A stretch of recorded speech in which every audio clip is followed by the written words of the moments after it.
What is it that you are practicing on an ongoing basis that you are keeping active in your vibration?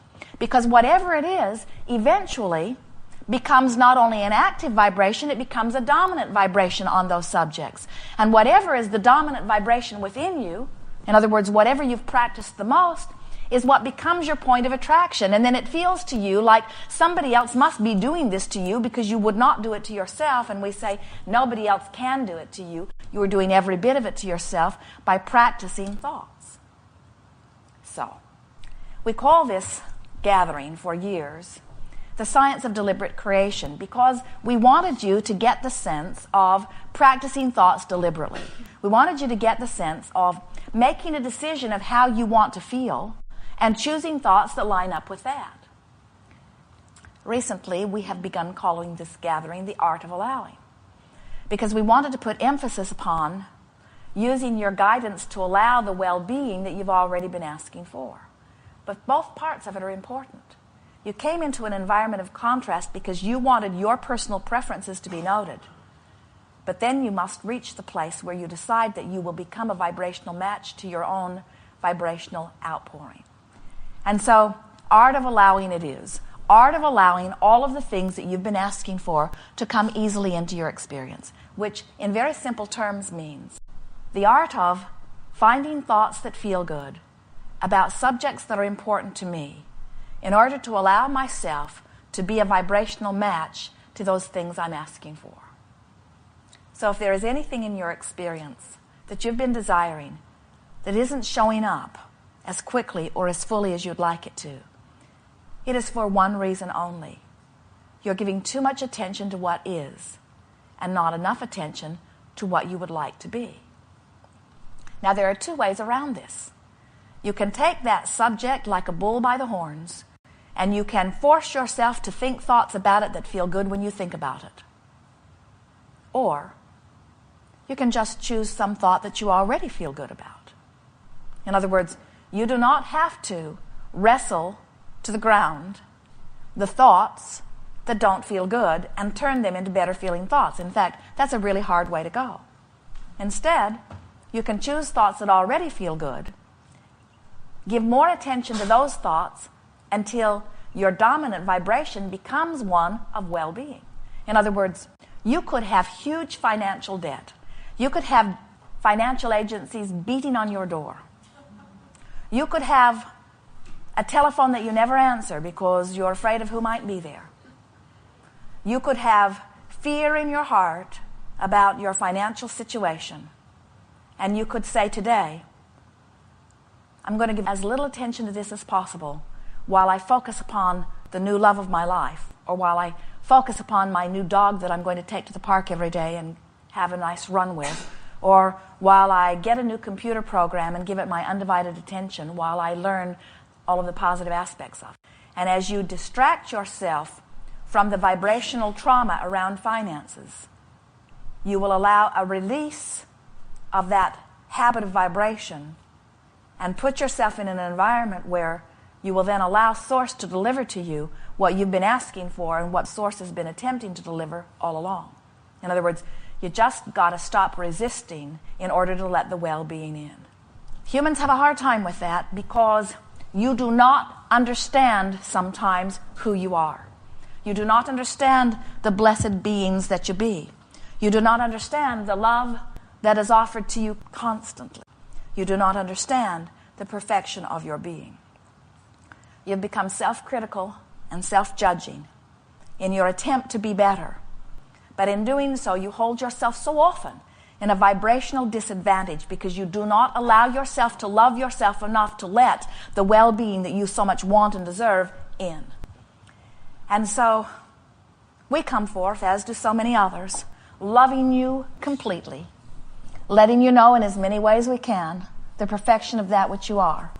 But you hold stubbornly to your decisions that things should not go as well for you as you would like them to.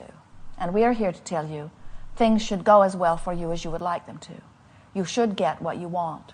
You are leading edge creators with the energy that creates worlds pouring through you, with a guidance system that is there to keep you connected to the energy that creates worlds.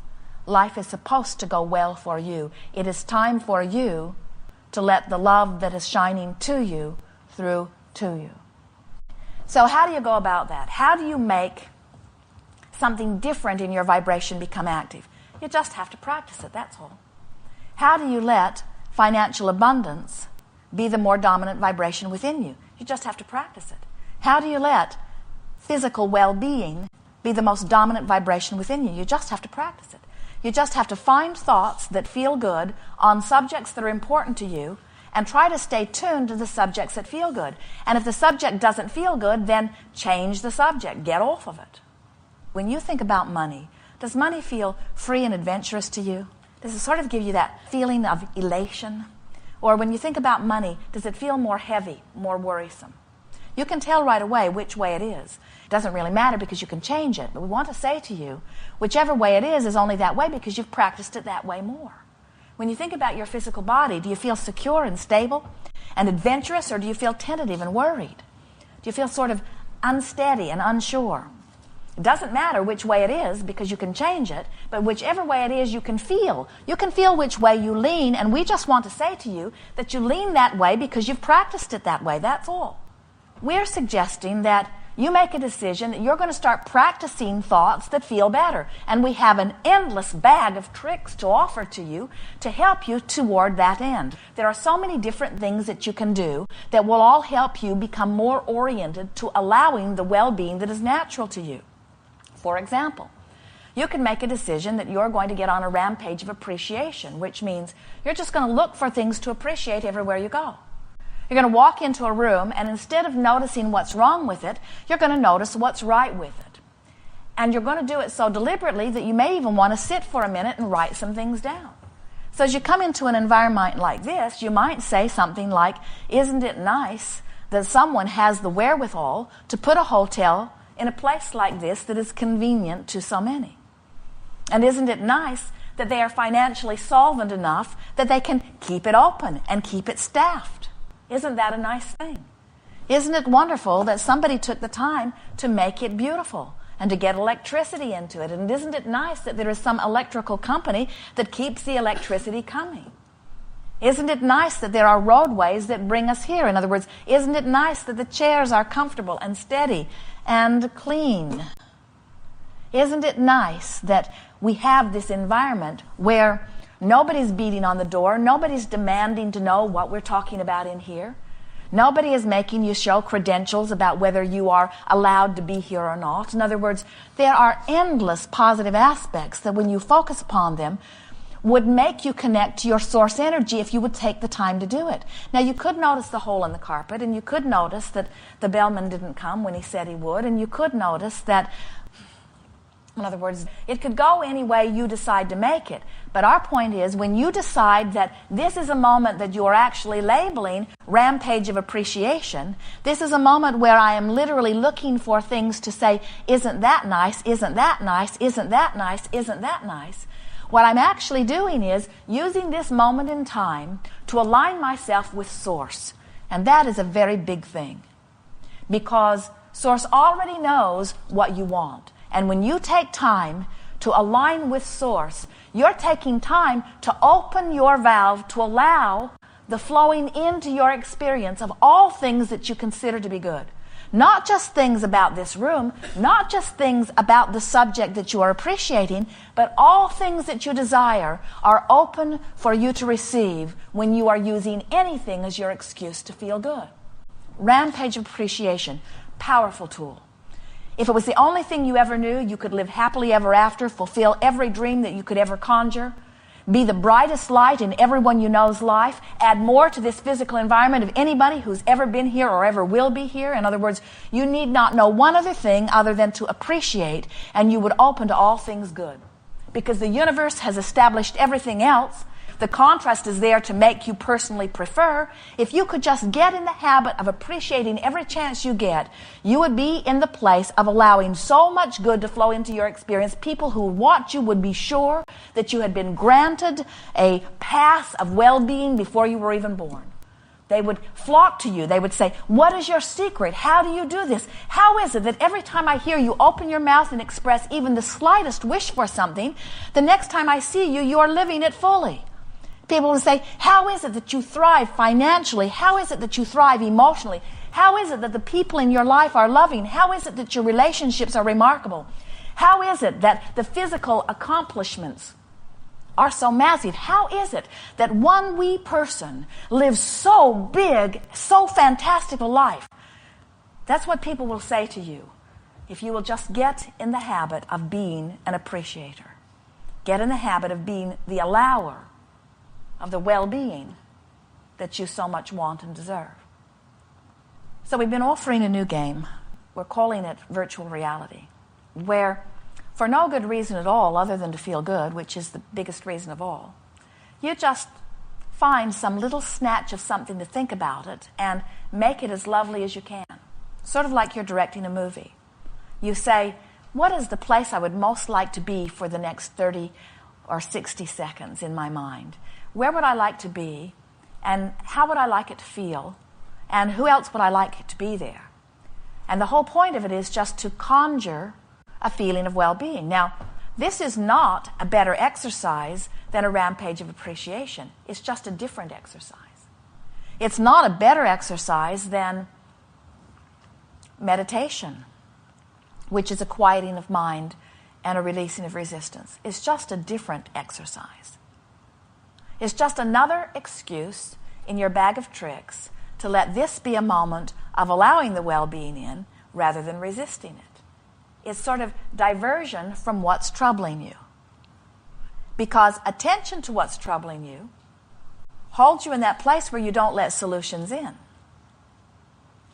Another game is, wouldn't it be nice if? Wouldn't it be nice if we would have wonderful weather for the drive that we're making today or tomorrow? Wouldn't it be nice if we got inspired about where to have lunch and discovered something really good and different to eat? Wouldn't it be nice if? Wouldn't it be nice if all of the dollars that I could ever spend would flow to me easily? Wouldn't it be nice if I could really get organized and utterly happy in my home environment? Wouldn't it be nice if? It's a wonderful game. But when you jump into the wouldn't it be nice if game, without having practiced or conjured deliberately, sometimes when you're deciding wouldn't it be nice if, you jump right into the yeah, it would be nice, but it's not really like that. So the wouldn't it be nice if game starts out nicely and turns into my life would be a lot better if you would do something different than what you are doing. So the game of virtual reality is to prepare you for the wouldn't it be nice if game. The game of virtual reality is the game where you get to choose everything. You get to choose everything, and so there's no reason to ever bring elements in that aren't nice when you bring them there. Many begin it and don't stay with it. But as you practice it for just a little while, what begins to happen is you begin to develop a vibrational propensity for thoughts that feel good, that then carry you through a lot of other games that you might play. You're going to reach the place by deliberately applying some of these exercises where things that have been bothering you don't bother you anymore because they're not so vibrationally active within you. And because they're not so vibrationally active within you, law of attraction is not going to match you up with them. You could have someone in your life who's very close to you, somebody that you see on a pretty regular basis, and the two of you could have developed some personality characteristics where you don't get on all that well. And as you begin, when you're not with them, deliberately choosing some other thoughts and holding them in your vibration, what will begin to happen is the universe will line you up with them differently because no person, you included, is always the same. You have these vibrational currents that are flowing through you. And law of attraction always matches you with the vibrational current that is most dominant within you in any moment.